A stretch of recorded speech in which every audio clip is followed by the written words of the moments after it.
नमस्कार साथियों, स्वागत है आप सबका हमारे चैनल में। आज हम बात करने जा रहे हैं निर्वाचन आयोग।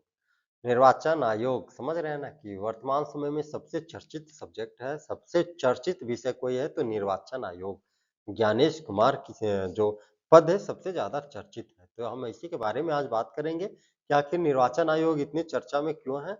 और यदि ये चर्चा में है तो क्या इसे चर्चा में बने रहने का हक है या फिर इसके प्रति भी कोई पाबंदी लगाया जा सकता है? इसके बारे में भी देखेंगे या फिर इतने ये पावरफुल बन गया है तो कब बना इसे इतना पावरफुल बनाया गया था, इसके बारे में भी देखेंगे कि कौन-सा ये परिवर्तन भारतीय संविधान में किया गया, जिसके माध्यम से निर्वाचन आयोग के आयुक्त जो है आज इतने पावरफुल हो गया है, इसके बारे में भी देखेंगे। तो हम सबसे पहले यहाँ देखते हैं कि निर्वाचन आयोग जो है एक क्या है स्वतंत्र निकाय है, संवैधानिक स्वतंत्र निकाय मतलब कि इस पर किसी भी प्रकार से बाहरी दबाव नहीं है और इसे संविधान में इसका वर्णन किया गया है कायदे से अनुच्छेद में इसे डाला गया है। कौन-सा अनुच्छेद है? 324 से लेकर के 324 से लेकर के 329 अनुच्छेद के बीच में संवैधानिक रूप से इसका वर्णन किया गया। किसका? निर्वाचन आयोग का 324 से लेकर के तो 329 के बीच में। और भाग कौन-सा है? क्वेश्चन ये भी आता है कि किस भाग में निर्वाचन आयोग का गठन किया गया? तो भाग कौन-सा है? 15 भाग में। 15 भाग अनुच्छेद 324 से अनुच्छेद 329 के बीच में गठन किया गया। किसका? निर्वाचन आयोग की कार्यप्रणाली, उसके चुनाव, न्यायिक समीक्षा आदि-आदि जितने भी शक्तियाँ हैं और जितने भी उसके कार्य से जुड़े हुए का प्रोग्राम्स है, सारे के सारे चीज़ों का वर्णन एक-एक अनुच्छेद में विस्तार से वर्णन किया गया है। इसका अनुच्छेद कौन-सा? अनुच्छेद 24 से लेकर के अनुच्छेद 29 तक। अनुच्छेद 24 बोलता है कि एक निर्वाचन आयोग होगा। अनुच्छेद 24 कहता है कि भारत में एक निर्वाचन आयोग होगा और उसकी अपने कार्य करने की शक्ति होगी और उसकी एक क्या होगी? कार्य होगी, कार्य करने की शक्ति होगी। वहीं अनुच्छेद 25, 26, 27, 28, 29 कहता है कि मतदाता सूची तैयार करने का काम निर्वाचन आयोग का होगा। चुनाव का तिथियों का निर्धारण करने का कार्य कौन कौन करेगा? तो निर्वाचन आयोग करेगा और न्यायिक समीक्षा करने का भी काम करेगा कौन? निर्वाचन आयोग करेगा। न्यायिक समीक्षा निर्वाचन आयोग ही करेगा। न्यायिक समीक्षा के लिए आप सुप्रीम कोर्ट नहीं जा सकते। इस प्रकार अनुच्छेद 25 से लेकर के 29 तक में क्या है? निर्वाचन आयोग को शक्ति संपन्न बनाया गया है। आगे हम देखते हैं कि निर्वाचन आयोग की किस प्रकार संरचना है। निर्वाचन आयोग वर्तमान में कितने व्यक्तियों की संस्था है? तो निर्वाचन आयोग वर्तमान में 3 व्यक्तियों के एक क्या है? कमिटी है। एक कौन है? सीईसी बोले तो chief election commission of India and 2 are EC election commission of India मतलब एक जो है मुख्य निर्वाचन आयुक्त होगा और 2 है निर्वाचन आयुक्त होंगे। एक मुख्य निर्वाचन आयुक्त और 2 अन्य निर्वाचन आयुक्त। ये नोटिस करने वाली बात है। तो वर्तमान में कौन है निर्वाचन आयुक्त? ज्ञानेश कुमार है ना? वर्तमान में ज्ञानेश कुमार हमारे निर्वाचन आयुक्त है। इसका क्या है? तीनों का समान दर्जा शक्ति प्रदान किया गया है और बहुमत के आधार पर निर्णय लिया जाता है। कौन से बहुमत के आधार पर? तो आप यहाँ देखेंगे 2023 जो दिख रहा है ना, यहाँ पर देखेंगे और यहाँ पे आप रिलेट करेंगे बहुमत और 2023। 2023 में एक कानून लाया गया था लोकसभा के द्वारा और लोकसभा के द्वारा कानून पास किया गया और पहले क्या होता था कि निर्वाचन आयोग के जब निर्वाचन आयोग के प्रमुख का जब इलेक्शंस होता था, जब चुनाव होता था तो उसमें सुप्रीम कोर्ट के मुख्य न्यायाधीश जो एक्स मुख्य न्यायाधीश होते थे, जो पूर्व मुख्य न्यायाधीश होते थे, उसे भी सदस्य शामिल किया जाता था लेकिन 2023 में एक कानून बनाया गया और उस कानून के तहत सुप्रीम कोर्ट के जो मुख्य न्यायाधीश है उसको वहां से हटा दिया गया और उसके जगह में किसको रखा गया तो केंद्रीय मंत्री को रखा गया। अब देखिए प्रधानमंत्री पहले से थे और एक सत्ता पक्ष का प्रधानमंत्री थे और विपक्ष का कौन था? विपक्ष का एक ये था मंत्री था। अब तीसरा व्यक्ति जो था सुप्रीम कोर्ट का पूर्व न्यायाधीश होते थे उसके जगह में किसे शामिल कर लिया गया तो केंद्रीय मंत्री का और इसका नियुक्ति कैसे होना है तो बहुमत के आधार पे। तो आप बता सकते हैं कि कितने बड़ी शक्ति दे दी गई निर्वाचन आयोग को। कैसे? क्योंकि प्रधानमंत्री और केंद्रीय मंत्री कौन है? आप नोटिस करें प्रधानमंत्री वही व्यक्ति है जो केंद्रीय मंत्री का मुखिया है। मतलब केंद्र में जो सत्ता में है उसके 2 व्यक्ति और एक प्रतिपक्ष का व्यक्ति। तो बहुमत किसका होगा? सवाल है। तो बहुमत हमेशा तो सत्ता पक्ष का होगा। तो जब सत्ता पक्ष का बहुमत होगा तो जब कोई भी सरकारें जब सत्ता पक्ष में आएगी तो चाह करके भी निर्वाचन आयोग के मुखिया को ये जो मुख्य आयुक्त होंगे उसको नहीं हटा सकते हैं क्योंकि बहुमत के आधार पर उसे हटाने की ये प्रक्रिया थी और बहुमत किसके पक्ष में जाएगी हमेशा? तो जो सत्ता पक्ष में रहेगा उसका। तो वर्तमान में यही स्थिति है कि प्रतिपक्ष जो अभी सत्ता के विपरीत पक्ष में जो कांग्रेस की पक्ष है और कांग्रेस में जो राहुल गांधी साहब है, वो हमेशा निर्वाचन आयोग के मुखिया को हटाने की बात करते हैं, लेकिन हटा नहीं सकते हैं, क्योंकि सत्ता पक्ष में कौन है? तो जो सत्ता पक्ष में है वही प्रधानमंत्री और उसका ये केंद्रीय मंत्री है। जब 2 व्यक्ति सत्ता पक्ष के हो और विपक्ष का एक व्यक्ति हो, तो इस स्थिति में बहुमत हमेशा सत्ता पक्ष का होगा और जब सत्ता पक्ष का होगा तो उसे हटाने की किसी भी स्थिति में बहुमत विपक्ष को प्राप्त ही नहीं हो सकता। ये कब से ये नियम लाया गया? तो 2023 से ये क्वेश्चन आ सकता है कि किस नियम के अकॉर्डिंग जो है कि सुप्रीम कोर्ट के एक्स मुख्य न्यायाधीश को निर्वाचन आयुक्त के निर्वाचन आयुक्त की नियुक्ति समिति से हटाया गया था। तो किसके अंतर्गत? 2023 के कानून के अंतर्गत, ठीक है।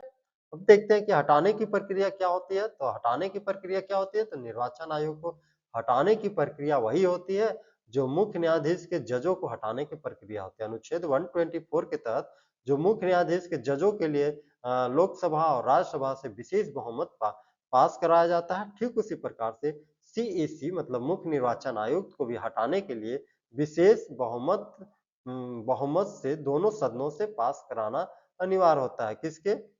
लोकसभा के और राज्यसभा के दोनों ही सदनों से विशेष बहुमत से जब इसके खिलाफ बहुमत पास हो जाता है तभी हटाया जा सकता है। ये क्वेश्चन आता है किस आर्टिकल के अंतर्गत? तो आर्टिकल नंबर 124 के अंतर्गत 124 के अंतर्गत ये आर्टिकल किसके किसके बीच में संबंधित है? तो ये आर्टिकल है सुप्रीम कोर्ट के जज से और निर्वाचन आयुक्त के मुखिया से, दोनों को हटाने का कौन सा आर्टिकल है? 124 है, ठीक है ना। अन्य निर्वाचन आयुक्त की नियुक्ति कौन करता है भाई? तो अन्य निर्वाचन आयुक्त की नियुक्ति करते हैं राष्ट्रपति और किसके सलाह पर? तो जो मुख्य निर्वाचन आयुक्त होते हैं उसके सलाह पर। निर्वाचन आयोग के देखते हैं कौन-कौन से कार्य है। तो इसके निर्वाचन आयोग के प्रमुख कार्य चुनाव कार्यक्रम का घोषणा करवाना, चुनाव कार्यक्रमों की घोषणा करवाना, मतदाता सूची को तैयार करना, नामांकन, मतदान और मतगणना की निगरानी कराना, चुनाव चिन्ह किस पार्टी को किस चुनाव चिन्ह को देना है इसका आवंटन करवाना, देना, राजनीतिक दलों को मान्यता देना या राजनीतिक दलों को मान्यता रद्द करना, आचार संहिता को लागू कराना और चुनाव चाहे तो उस क्षेत्र में रद्द कर सकता है या किसी क्षेत्र में यदि लगता है उसे कि इस क्षेत्र में अभी चुनाव कराना आवश्यकता नहीं है तो वहां से चुनाव को स्थगित करा सकता है। ये प्रमुख इसके कार्य हैं और इसकी प्रमुख शक्तियों की बात करेंगे तो ये अद्र न्यायिक शक्ति प्रदान इसके पास होती है, प्रशासनिक शक्ति होती है, अनुशासनात्मक शक्ति होती है और सरकारी मशीनरी पर पूर्ण नियंत्रण होता है किसका? चुनाव आयोग का, चुनाव के समय में, ठीक है। अब देखेंगे, आप बोलेंगे भाई बहुत हो गया, अब सीधा-सीधा आप ये बताओ कि आखिर ईवीएम कब लाया गया? ईवीएम कब आया था भारत में? इतना जल्दी ईवीएम जो चलता है, तो ईवीएम सबसे पहले कब लाया गया था? 1984 में। ईवीएम क्या होता है? Electronic voting machine. Electronic voting machine ये सबसे पहली बार 1984 में केरल पायलट प्रोजेक्ट पर केरल विधानसभा ईवीएम के द्वारा कराया गया था। कब? 1984 में, 1984 नहीं 1982 में और पूरे देश में ईवीएम से कब चुनाव कराया गया? 2000 2004 में लोकसभा चुनाव पूरे देश में कब कराया गया था ईवीएम से? तो 2004 में कराया गया था और वीवीपैट जिसे कहते हैं 2013 में वीवीपैट को ईवीएम मशीन के साथ दिया जाने लगा। राष्ट्रीय पार्टी बनाने की क्या शर्त होती है भाई? कोई भी क्षेत्रीय पार्टी राष्ट्रीय पार्टी कब बनती है?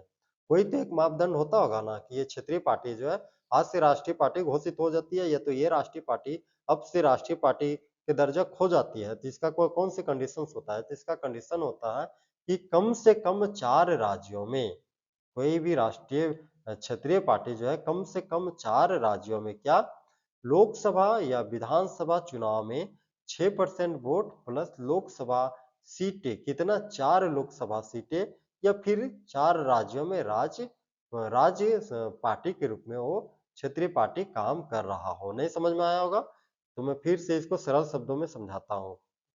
कहने का मतलब है कि कम से कम 4 राज्य में, कम से कम 4 राज्यों में क्षेत्रीय पार्टी का की सत्ता सरकार चल रही हो, बिना गठबंधन के। जैसे कि मान लीजिए झारखंड में यदि मुक्ति मोर्चा की सरकार होती भी, अभी झारखंड में कांग्रेस के साथ है। मान लीजिए झारखंड में सिर्फ और सिर्फ मुक्ति मोर्चा, झारखंड मुक्ति मोर्चा की सरकार होती, क्योंकि वो क्षेत्रीय पार्टी है। और झारखंड के साथ-साथ ये क्षेत्रीय पार्टी बिहार में भी मुक्ति मोर्चा की सरकार होती। इसी के साथ छत्तीसगढ़ में भी झारखंड मुक्ति मोर्चा की सरकार होती और उड़ीसा में भी झारखंड मुक्ति मोर्चा की सरकार होती। कितने हो गए? 4 राज्य हो गए। कौन? झारखंड, बिहार, छत्तीसगढ़, उड़ीसा। यदि 4 राज्यों में झारखंड मुक्ति मोर्चा की सरकार होती, 4 राज्यों में होती, ये तो भी इसे राष्ट्रीय पार्टी घोषित कर देता। कौन? निर्वाचन आयोग। ठीक है? या तो फिर 4 लोकसभा सीटें किसी भी क्षेत्रीय पार्टी का 4 लोकसभा सीटें हो, माने 4 विधान 4 लोकसभा सीटों के साथ-साथ 6% उस क्षेत्र में, जिस क्षेत्र में वोटिंग हुआ हो, लोकसभा का या विधानसभा का चुनाव हुआ हो, उस क्षेत्र में 6% वोट क्षेत्रीय पार्टी को प्राप्त हुआ हो और उस क्षेत्र से 4 लोकसभा सीटें क्षेत्रीय पार्टी प्राप्त की हो। इस स्थिति में यदि ये दोनों कंडीशन फुलफिल करता है, तब भी उस क्षेत्रीय पार्टी को राष्ट्रीय पार्टी का दर्जा निर्वाचन आयोग द्वारा दे दिया जाता है और यही कंडीशन राष्ट्रीय पार्टियों का होता है। यदि राष्ट्रीय पार्टी इससे कम सीटें अपने पास रखती है, तो उसे राष्ट्रीय पार्टी से का दर्जा हटा दिया जाता है और क्षेत्रीय पार्टी में शामिल हो जाता है। जैसे कि अभी आप मुलायम सिंह यादव वाली पार्टी को देख रहे होंगे। कौन सी पार्टी? समाजवादी पार्टी। तो समाजवादी पार्टी वर्तमान समय में राष्ट्रीय पार्टी नहीं रह गई, क्योंकि उसे निर्वाचन आयोग द्वारा राष्ट्रीय पार्टी की सूची से हटा दिया गया। ठीक है? इस प्रकार हम देखते हैं कि वर्तमान में कितनी पार्टियां हैं जो राष्ट्रीय पार्टी है। तो वर्तमान में कितनी पार्टियां राष्ट्रीय पार्टी है? तो 6 पार्टियां। कौन है? 6 6 पार्टियां राष्ट्रीय पार्टी है। कौन-कौन सा?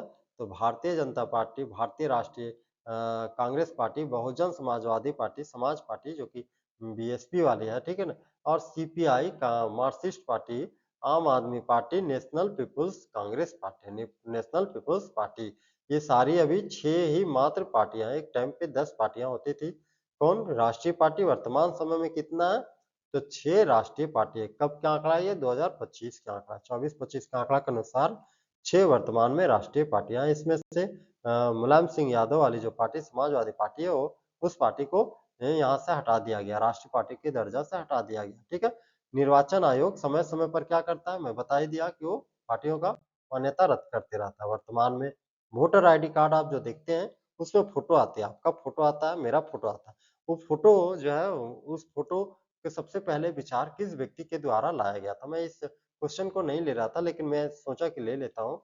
कभी-कभी ये क्वेश्चन इम्पोर्टेंट हो जाता है। तो ये सबसे फोटो युक्त पहचान पत्र की जो है प्रवृत्ति शुरू किसने किया था और कब किया गया था? तो पहचान युक्त माने फोटो युक्त पहचान पत्र की शुरुआत 1993-94 में किया गया था। किसके द्वारा? टी.एन. शेषन, जो कि उस समय के मुख्य निर्वाचन आयुक्त होते हैं। कौन होते हैं? मुख्य निर्वाचन आयुक्त होते हैं TN. Seshan. TN. Seshan, TN. Seshan साहब मुख्य निर्वाचन आयुक्त होते हैं। उसी के द्वारा पहचान युक्त फोटो पहचान पत्र पर जारी किया गया था और इसका मुख्य उद्देश्य क्या था? इसका मुख्य उद्देश्य था कि जिसका पहचान पत्र में फोटो होगा, मतलब अपना फोटो जिसका होगा, वही व्यक्ति वोट देगा। इससे क्या होता है कि फर्जी मतदान रुकेगा। इसका मुख्य उद्देश्य फर्जी मतदान को रोकना था और ये निश्चित कर सकता था कि एक वोट जो है एक व्यक्ति ही दिया है। इस प्रकार से फर्जी वोट को रोकने के लिए जो है फोटो युक्त पहचान पत्र की शुरुआत किया था। किसने किया था? तो टी एन शेषन के कार्यकाल में 1993 1994 के दौरान किया गया था। टी एन शेषन उस समय कौन थे? मुख्य निर्वाचन आयुक्त थे। क्वेश्चन आता है किसके समय में? तो टी एन शेषन के समय में किया गया था। आज के समय में निर्वाचन आयोग क्यों ज़रूरी है? तो मुझे नहीं लगता कि आज के समय में निर्वाचन आयोग की अब आवश्यकता रह गया है, क्योंकि जिस प्रकार से निर्वाचन आयोग पक्षपाती कर रहा है, निर्वाचन आयोग की अब औच औपचारिकता खत्म हो चुकी है। लेकिन तत्कालीन समय में इसका क्या कारण था? क्यों ये निर्वाचन आयोग का होना ज़रूरी था? तो इसका कारण था कि निष्पक्ष चुनाव सुनिश्चित करा सके, इसीलिए निर्वाचन आयोग का गठन किया गया था। सत्ता के दुरुपयोगों को रोकना मकसद था। और लोकतंत्र को मजबूत करने के लिए निर्वाचन आयोग का गठन किया गया था। जनता के विश्वास को बनाए रखे ताकि लोकतंत्र के प्रति जनता का विश्वास बना रहे, इसलिए इसका गठन किया गया था। शांतिपूर्ण सत्ता परिवर्तन संभव हो सके, किसी भी प्रकार से सत्ता चाहे कितने भी लोकप्रिय सरकार के हाथ में हो, यदि जनता ने ईवीएम पर या निर्वाचन आयोग पर भरोसा जताया और निर्वाचन आयोग यदि निष्पक्ष रूप से इलेक्शन करवाता है और सत्ता परिवर्तित हो जाती है, तो उस स्थिति में परिवर्तन जो हो शांतिपूर्ण रूप से हो सके, इन सारे तथ्यों के लिए निर्वाचन आयोग का गठन किया गया था। बिना मजबूत निर्वाचन आयोग के लोकतंत्र क्या रह जाएगा? तो लोकतंत्र सिर्फ भीड़ तंत्र और नाम मात्र का तंत्र रह जाएगा। सिर्फ वोट देने के लिए इंसान रह जाएगा और उसके अधिकारों का, उसके सवालों का, उसके जिम्मेवारियों को निर्वहन करने के लिए सरकारें जिम्मेवार नहीं रह जाएगी, यदि निर्वाचन आयोग अपना कार्य सही तरह से नहीं करता है। इस स्थिति में तो आज हमने निर्वाचन आयोग की पूरी कुंडली को टटोला है। अगले वीडियो में मिलते हैं इसी प्रकार से किसी अन्य आयोग को लेकर के। तब तक के लिए जय हिंद।